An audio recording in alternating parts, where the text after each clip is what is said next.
Hello there. Yes, I am still in Nepal. And it's a little cloudy, so I came in to have lunch.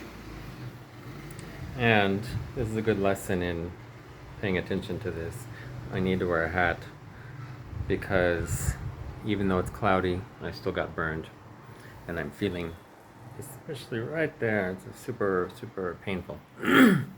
I wasn't planning on doing another video just yet, but I was open to doing them. So, a old friend of mine who I haven't seen in person in quite a long time was commenting on some of my videos and enjoying them, which thank you, Sue. I really appreciate that. But I kind of put open to her what she would like to hear about next, and she said she wants me to talk about the hardships on this path, making it a sadhana, because spiritual path is not easy. It is actually quite hard, and a lot of people don't understand why we do it. I'll talk about that in a minute, but right first she said, well, it might have been second, I don't know. She said, explain why I wear red so much and why I wear skulls. So I am in the Shakta path. In Tantra, there is several versions of it. Most people know about Shaiva Tantra and Shakta Tantra. Shaiva is worshipping Shiva as the ultimate reality. Shakta is worshipping any form of the Devi as the ultimate reality. Everything came from one of the five mouths of Shiva. That's a long explanation. I'm not going to get into that right now. Shakti came through the Agora mouth. If you can Google the five faces of Shiva, it tells the names of each one. It doesn't really tell what each one's about. You have to learn that from somebody. When I started going to Kamakya in 2019, I noticed everyone was wearing red, so I did a lot of research. And I had a little bit of red. I had started wearing some. I never was wearing red very often before. Everyone there wears red. And I asked people and I did a lot of research and found out that when you are following the Devi exclusively, typically you don't have to wear red every day unless you're a serious person. I at first didn't wear red every day. I wore different colors in red as much as possible. And then slowly, each time I bought a new shirt or a new lungi, I either bought black or red, and I was like, okay, I guess this is happening. It just kind of happened. I didn't make a conscious decision to do it, but now I have a bag there that's red. This shirt used to be bright red, but it's faded now. The thing I wore yesterday was red with a black lungi, red with a black lungi. You know, it's just a lot of black shorts, red shirt to fly here. The red is symbolic of the goddesses of creativity. The goddess is vagina blood. Vagina is where every living being on the planet comes from.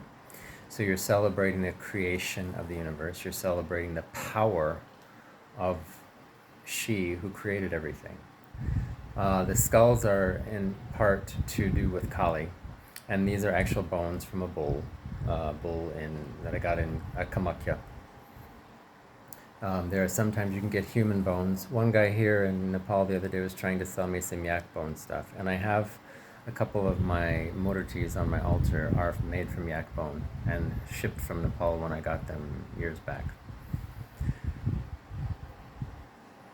The bones are just symbolic of the impermanence of life. Wearing the skulls is the same thing. Kali wears 50 some odd skulls. There are different numbers somewhere. The one I read at the time I got this was 54, so I had it split in two. So I had one made for another friend. 54 of that. Well, it can also symbolize around her neck, the heads that she wears. It can symbolize the Sanskrit alphabet also. That's a more new adaptation to the process. It's not necessarily what was originally one of the teachings. But the impermanence of life, when you see Kali and she is wearing actual heads, it's cutting off the head of the ego. It's whomever is worshiping her has to be willing to let go of everything to such a degree that their ego gets cut in half. And so if you're not ready for it, or for her, don't invite her in, because it will change things. And probably you won't see it as being changed for the better, because at first it's so intense, and you think then it's going to get better. It gets more intense. It doesn't get less intense. But you learn stability from that intensity. So it's really beautiful. That said, that leads me into talking about the spiritual path, which these can go together. That's why I kind of cut off that little train of thought, and I'll just include it all together. Most people, especially Americans like me, we come to yoga for some health reason. Yoga meaning asana practice, not yoga the way they typically teach it or practice it in other places, like in India. They do practice asana also, but much less than what we do in America. I had a bad back, and a friend of mine had been trying to get me to do some yoga for years, and I finally did it, and when I did, it was Ashtanga, and it just kind of changed my life. It hurt me a lot, but then slowly my spine started kind of getting all the kinks worked out, and I started having a much better existence. So when you start feeling better, and for the first time in my life, sweating. I used to sweat only because the AC in my car was broken, or because the AC in the house was broken.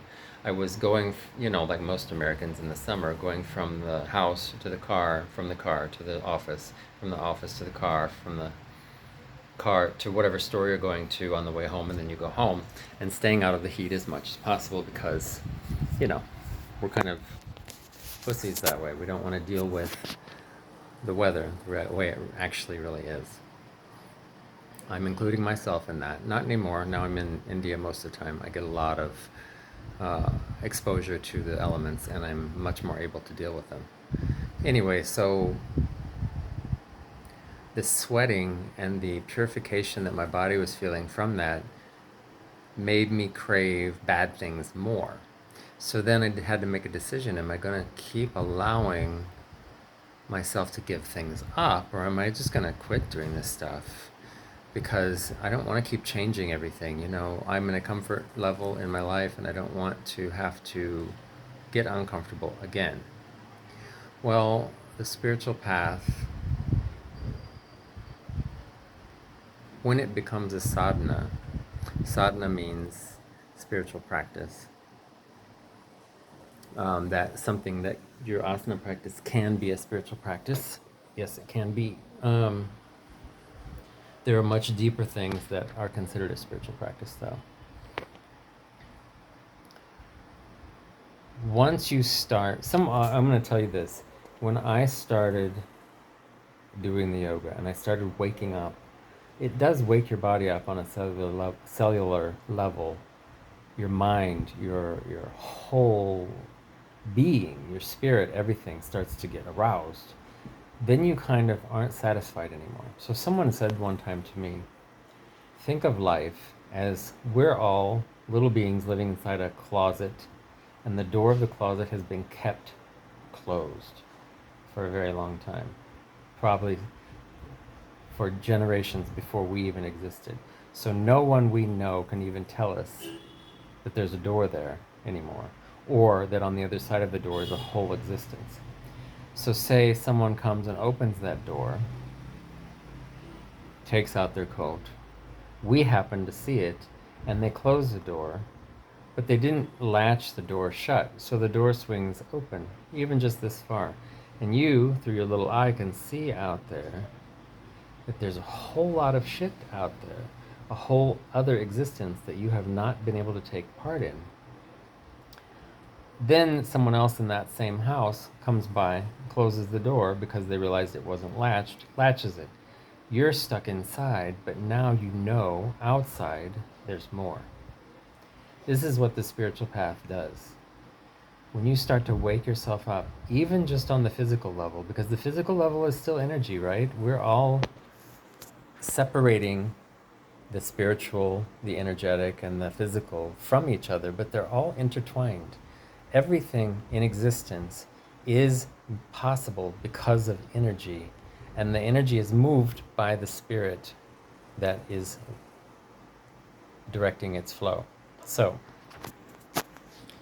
you're never satisfied again, because now you know there's something out there. So you can try and quit. And I know one person who successfully quit, but that one person has never been quite satisfied with life since then in the same way.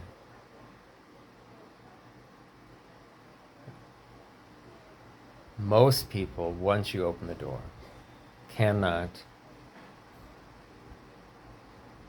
unknow that the door is hiding a bigger, much more going on in the world.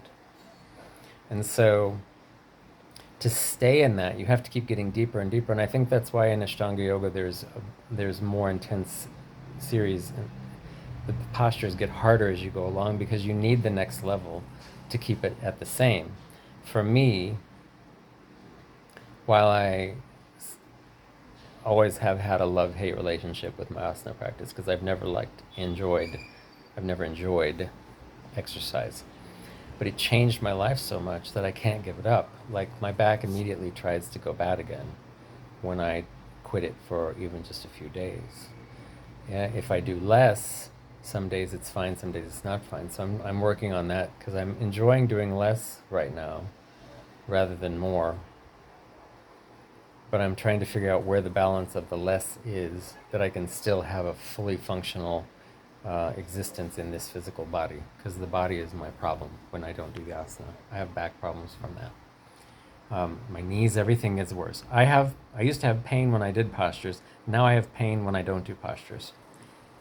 My knees hurt, my back hurts, my hips, everything. So it's like, okay, I'm going to do them. Anyway, I was looking for something more, and that's where Tantra came in. And when I finally found one teacher who taught me one sadhana, and I got a lot out of that, it just kind of made me push the door open wider and want to know even more of the things that are out there in that world. And so when I met Guruji and started doing mantra with him, the mantras in Tantra are designed to unlock you on a cellular level, on an energetic level, on a physical level, so that everything in your whole being shifts and changes. I will say this, I feel more satisfied in daily life now than I ever did before. My mind was always making up stories. My mind was always searching for the next thing. And sometimes when I get a little bored, that still happens. I am a human. I am all of this energy kind of encapsulated in a human existence.